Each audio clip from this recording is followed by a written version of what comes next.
Et avec Loïc Roosevelt. Bonjour Loïc. Bonjour Thomas, bonjour à tous. Très joyeux lendemain de Noël à vous. Très joyeux lendemain de Noël. Vous avez été heureux de vos cadeaux, vous, hier ? Absolument. Ah bah, agréablement surpris, ça fait plaisir. Pas de mauvaise surprise cette année. Vos proches ont été avisés, généreux dans les choix qu'ils ont faits. Et ça fait du bien en cette période, hein, un peu de fêtes, de cadeaux, voilà.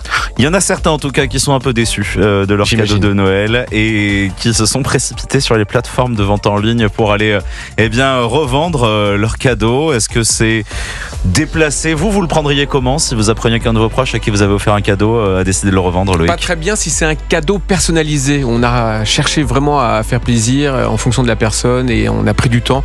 Pas vraiment bien. Oui, voilà. En plus, personnalisé, pas au point de l'avoir fait vous-même. Non. Ça, ce serait particulièrement malvenu. En tout cas, voilà, c'est une vraie tendance. De plus en plus de Français sont prêts à revendre leurs cadeaux. La porte-parole d'eBay sera avec nous dans la deuxième partie d'émission. Ensemble, nous allons revenir pendant 2 heures sur cette émotion, le deuil chez les cheminots. Le suicide de l'un des leurs était donc à l'origine des retards du réveillon de Noël. Également, les premières promesses du nouveau garde des Sceaux, Gérald Darmanin. Plus de places de prison et des établissements plus petits, prévus spécialement pour des courtes peines. Le nouveau ministre de la Justice veut une réponse ferme et rapide pour l'exécution des peines.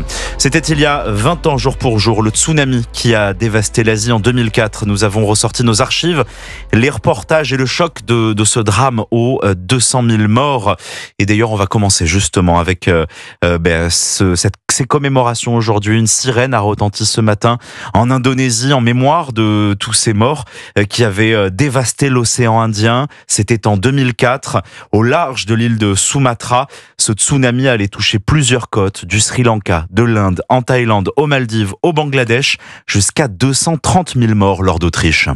Oui, des vagues géantes de 12 mètres de hauteur frappent tous ces pays de l'océan Indien. L'eau montait, et puis là on a vu les villages sur pilotis partir aussi à la vague avec des gens dedans encore, c'était quand même assez tôt, il y en a qui dormaient. Le séisme de 9 sur l'échelle de Richter a déplacé une masse d'eau gigantesque. L'eau s'est retirée et en 5 secondes elle est remontée au-delà des limites de la plage, c'est-à-dire qu'elle a pénétré dans la ville très rapidement. Ils sont peu nombreux ceux qui réalisent la violence du séisme ce jour-là. Des touristes sur la plage filment la vague arriver sans avoir conscience du danger. D'autres fuient, se mettent à l'abri dans les montagnes pour échapper aux eaux boueuses qui s'apprêtent à les engloutir. Il y avait énormément de monde à Phuket, c'est la destination la plus prisée en Thaïlande à cette époque de l'année. La première vague et les vagues suivantes ont eu lieu à 10h15 du matin. Donc les plages n'étaient pas encore complètement bondées. Par contre, ce qui est dramatique, c'est qu'il y a énormément de gens qui viennent ici pour faire de la plongée. Les départs pour la plongée se font à 6h du matin. Donc il y a beaucoup de gens qui n'étaient pas revenus de la plongée et qui sont aujourd'hui, à l'heure actuelle, portés disparus. La reporter d'Europe 1, Stéphanie Gillon, arrive à Colombo, au Sri Lanka, dans un village dévasté. Les femmes et les enfants ont trouvé refuge dans les temples. Rien que sur ces quelques mètres de côte, le raz-de-marée a fait 39 morts. 3 jours après, les survivants attendent toujours les premiers secours. La vie de certains rescapés n'a tenu qu'à de petits riens, un toit, un cocotier, une planche de bois à laquelle ils se sont accrochés. Et difficile quelques mois plus tard pour les survivants de reprendre une vie normale. Les rescapés, même s'ils sont rentrés vivants, certains se sont retrouvés noyés et ont dû à quelques secondes la vie au souffle d'air qu'ils ont pu attraper. Et cela reste marqué à vie. Sur certaines îles d'Indonésie, aujourd'hui encore, les habitants transmettent à leurs enfants dans les comptines qu'ils leur chantent que le smog est un danger. Le smog, c'est le mot pour dire tsunami, pour dire qu'il faut se sauver le plus haut possible dans les montagnes s'ils voient un jour la mer se retirer après un tremblement de terre. Les archives d'Europe 1 ressorties par Laure d'Autriche avec Sylvaine Denis pour leur travail d'être allé retrouver il y a 20 ans ces témoignages et la réalisation de Sébastien Guidis, ces extraits des enfants d'Europe 1. Alors 20 ans après, qu'est-ce qui a changé et comment la France se prépare à un risque de tsunami ? Bonjour Laurent Boisseau. Oui, bonjour. Vous êtes directeur opérationnel à la direction des risques majeurs de la ville de Cannes. Merci d'être avec nous sur Europe 1 et bienvenue. Alors, on ne s'en doute peut-être pas, mais un tel risque de tsunami pourrait également arriver en France et c'est la ville de Cannes qui serait la plus concernée. Vous êtes prêt à réagir, Laurent Boisseau ? Oui. Alors, je suis pas directeur, je suis responsable opérationnel, mais voilà, je suis prêt à réagir, il n'y a aucun souci. Non, vous êtes prêt. Est-ce que la ville de Cannes est prête à réagir face à un risque de tsunami ? Tout à fait. La ville de Cannes est depuis janvier 2024 la seule ville de France métropolitaine à être tsunami ready, c'est par l'UNESCO. Donc, nous avons installé de la signalétique. Nous faisons des actions de sensibilisation auprès de la population, dans les classes de CM1, dans les classes de 4e. On fait des stands de sensibilisation au public sur les lieux publics, sur les places. Donc, nous sommes prêts. La population a parfaitement pris en compte la signalétique mise en place. Donc, nous sommes prêts et nous espérons que le jour où ça arrivera, la population se mettra à l'abri très rapidement. Alors, vous n'êtes pas géologue, Laurent Boisseau, vous êtes responsable opérationnel, mais est-ce que vous pourriez expliquer à nos auditeurs qu'est-ce qui se passerait, comment on peut expliquer qu'il y a un tsunami en Méditerranée ? Ça vient d'où ? Alors, il y a deux causes qui peuvent provoquer un tsunami. C'est un séisme sous-marin, donc des plaques tectoniques, pardon, j'ai toujours un problème avec ce mot, qui se déplacent. On en a sur la côte ligure, la côte italienne, et on en a au large de l'Algérie. Donc c'est les deux plaques qui pourraient nous poser des problèmes. La dernière ayant eu lieu en 2003 au large de l'Algérie, qui avait créé un mini tsunami à Cannes et à Théoul-sur-Mer. Non mais attendez, on parle de tsunami, mais de quelle taille la vague qui pourrait déferler sur Cannes ? Quelle taille atteindrait une telle vague ? Alors, il faut pas penser qu'on aurait des vagues comme on a pu voir en Asie. Ça serait des vagues entre 1 et 3 mètres, et ça serait une avancée en fait. Ça serait plus une avancée de la mer qui se ferait sur plusieurs centaines de mètres. Ça pourrait aller jusqu'à 200 mètres ou 5 mètres de hauteur. C'est les deux mesures qui ont été retenues par les experts. Et donc 5 mètres c'est important. Ça peut submerger la Croisette, le port de Plaisance ? Tout à fait, ça peut monter jusqu'à 5 mètres de hauteur ou à 200 mètres dans les terres. Ça va dépendre de la position des points hauts de la... C'est pour ça que nous avons installé 21 zones de refuge sur Cannes, et elles ont ces critères pour que la population soit à l'abri. Et alors maintenant, le dispositif qui est prévu justement si une telle alerte était déclenchée ? Alors, on a le Cénalt à Paris qui enverrait une alerte descendante auprès des préfectures et des communes, surtout des communes. Et nous annoncerions un tsunami par le biais de tous nos systèmes d'alerte. Alors à Cannes, on a les haut-parleurs sur le service, sur le domaine littoral. On a les sirènes du département, mais on a aussi Cannes Alerte. C'est notre. On enverrait un message à toutes les personnes qui sont inscrites sur Cannes Alerte. Et à quelle échéance un tel risque pourrait arriver ? Vous nous parliez de 2003 pour la dernière alerte au large de l'Algérie. En quelle année est-ce que vous attendez un tsunami potentiel à Cannes ?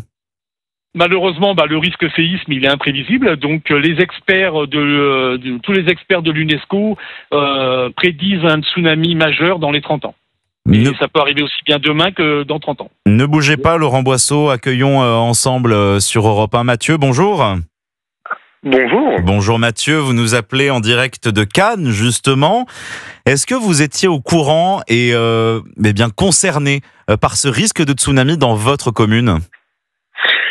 Absolument au courant, parce que déjà on avait eu dans les années 80 un tsunami qui avait eu lieu à l'aéroport de Nice, qui n'était pas forcément d'origine naturelle, c'était dû à un éboulement, et qui avait sensibilisé les esprits, puisqu'il y a une vague qui avait déferlé jusqu'à Antibes. Cannes avait été un petit peu épargnée, mais la Côte d'Azur a déjà connu un épisode de ce type-là, donc on est un petit peu sensibilisé.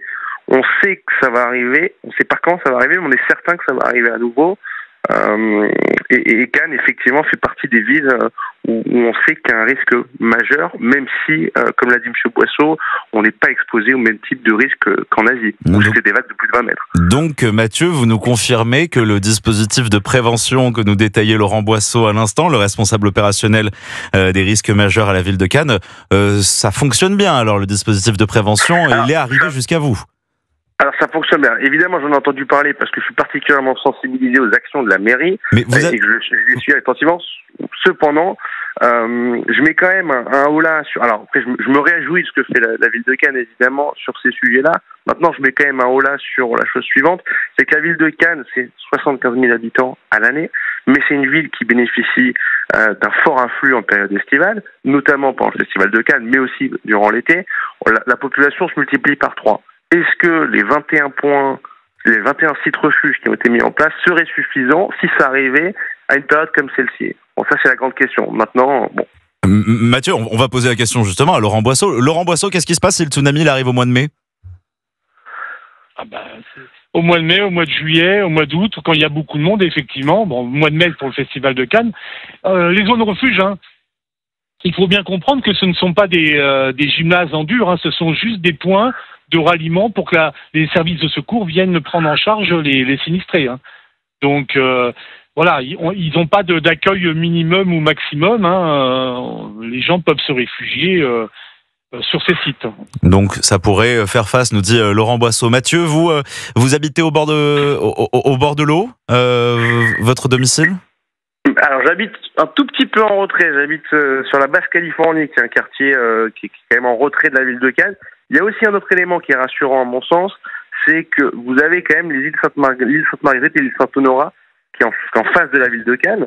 Alors qui couvre pas tout à fait la ville de Cannes entièrement, mais on sait que ça peut être des barrières potentielles. Alors c'est limité, mais c'est une petite protection lorsqu'il y a un tsunami d'avoir une île qui est située en face de la ville.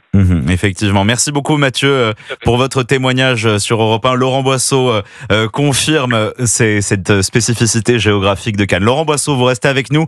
On va marquer une courte pause et puis on revient ensemble après sur ces commémorations 20 ans après le tsunami. Merci beaucoup Mathieu. Très bonne journée à vous sur Europe 1. Laurent Boisseau et les auditeurs, à tout de suite. Thomas Schnell et vous, en cette fin de matinée en direct sur Europe 1, vous réagissez à l'émission à tout moment au 01 80 20 39 21, 01 80 20 39 21. À tout de suite. 11h-13h sur Europe 1. Thomas Schnell et vous. Chez Conforama, on baisse nos prix pour vous offrir de meilleures nuits. Avec jusqu'à moins 50% sur la literie et le textile laiterie. Et profitez de 10% supplémentaires pour l'achat d'un matelas et d'un sommier en 160 cm et plus. Conforama, jusqu'au 27 janvier, voir conditions sur conforama.fr. Tous les enfants doivent faire attention dans la rue, surtout quand ils y vivent. Tous les enfants ont des devoirs, ils ont aussi des droits.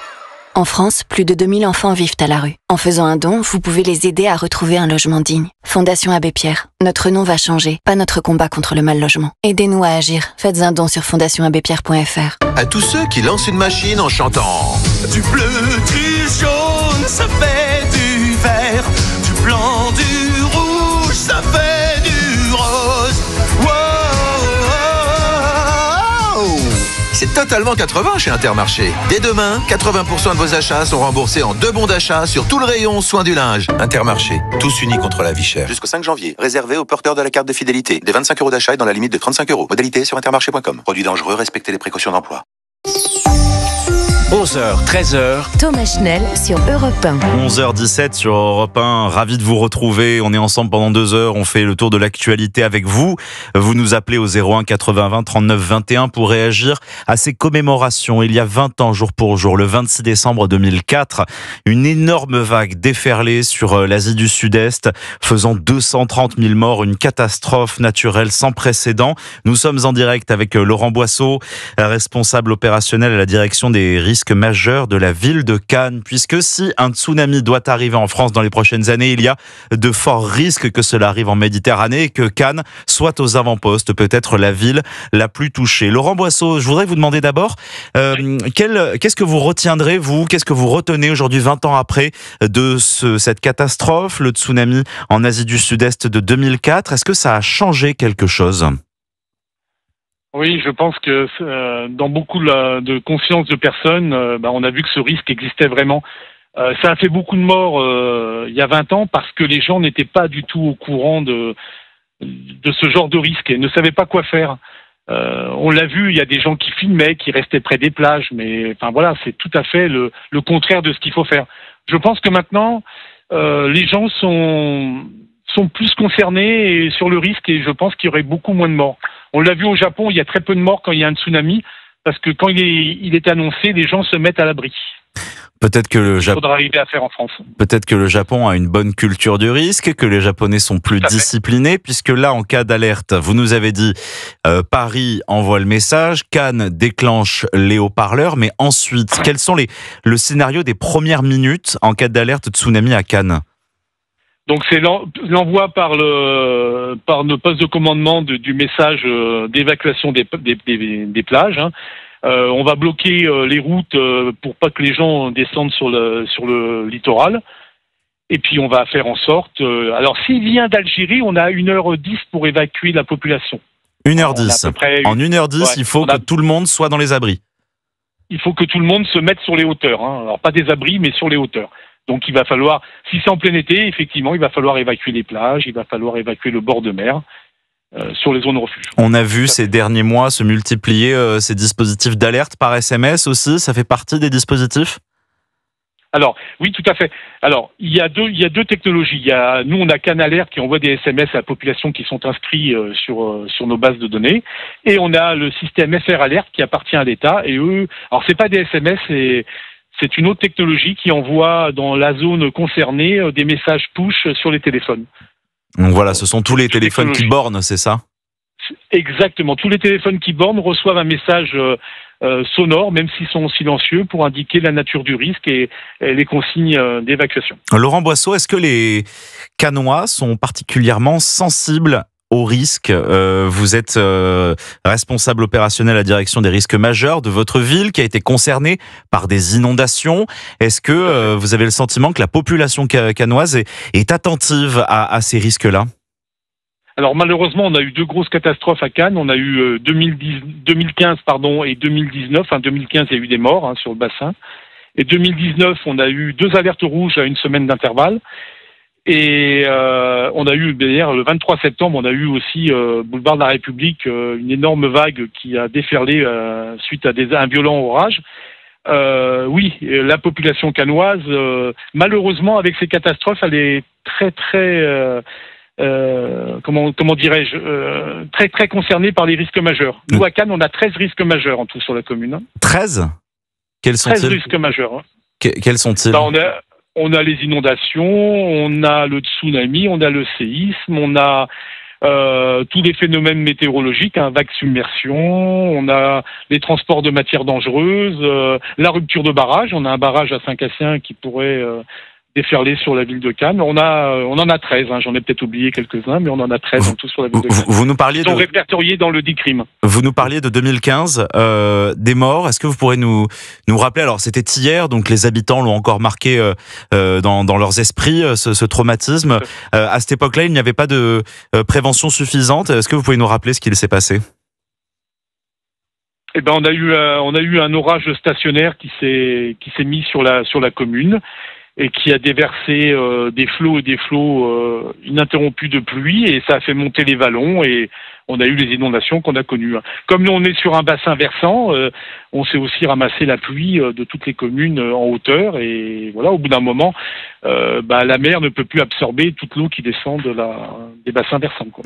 Cannes est inscrit au milieu d'un tissu urbain, on le sait, vous êtes non loin de la métropole de Nice. Antibes, c'est un réseau qui compte aujourd'hui. Est-ce qu'il y a une régionalisation de la prévention et des secours qui est prévue ?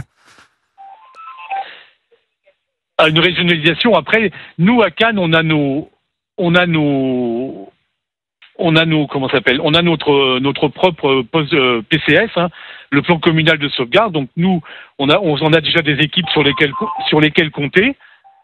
Après, au niveau du département, des secours du département, c'est le préfet qui prendrait la main et qui nous enverrait des renforts s'il y avait besoin. Merci beaucoup Laurent Boisseau d'être venu dans Europe 1 ce matin pour nous détailler ces préventions qui sont prévues dans la ville de Cannes. Cannes, première ville aux avant-postes. Merci beaucoup, très bonne journée à vous. Merci à vous aussi, au revoir. Première ville aux avant-postes du risque de tsunami en France, alors que l'on commémore les 20 ans de ce drame, cette catastrophe naturelle qui avait touché l'Asie du Sud-Est. On s'en rappelle le 26 décembre 2004.